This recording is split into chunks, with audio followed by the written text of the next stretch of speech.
গেল ২ বছর মালদ্বীপ ভ্রমণে এসেছে প্রায় ২৭,০০০ ইসরায়েলি। এত বড় একটি পর্যটক গোষ্ঠী হারানো ঝুঁকি নিয়েও বরং তারা বলেছে ফিলিস্তিনিদের প্রতি তাদের সহিংস থাকবে অটুট। এদিকে এই সিদ্ধান্তে আসে এমন এক সময় যখন গাজায় নিহতের সংখ্যা ছুঁয়েছে ৫০,০০০, যাদের অধিকাংশই নারী ও শিশু। হাসপাতাল, স্কুল, এমনকি শরণার্থী শিবির ইসরায়েলি আগ্রাসন থেকে রক্ষা পায়নি। যুদ্ধবিরতির প্রতিশ্রুতি ভেঙে মার্চের মাঝামাঝি ইসরায়েল আবারও শুরু করেছে বিমান হামলা। প্রতিদিনই ঝরে যাচ্ছে অসংখ্য নিষ্পাপ প্রাণ। তবে এই নিষেধাজ্ঞা নিয়েও ছিল বেশ বিতর্ক।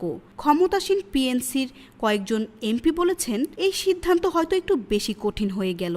তাদের মতে আরব প্রতিবেশীরাও যেটা করার সাহস পায়নি সেটাই করছে মালদ্বীপ। কিন্তু এমন মন্তব্যের পরও সংসদে সর্বসম্মত ভোটে পাশ হয় এই নিষেধাজ্ঞা বিল। তাদের মতে এটা শত্রুতা নয়, বরং মানবতার পাশে দাঁড়ানোর এক আহ্বান। প্রেসিডেন্ট মুজ্জো জানিয়েছেন এরই মধ্যে পাসপোর্ট ও অভিবাসন বিভাগে পাঠানো হয়েছে নির্দেশ। অন্যদিকে বাংলাদেশে সম্প্রতি তাদের পাসপোর্টে ফিরিয়ে এনেছে ইসরায়েল ছাড়া শব্দটি, যার অর্থ বাংলাদেশিরা আর ইসরায়েলে প্রবেশ করতে পারবে না।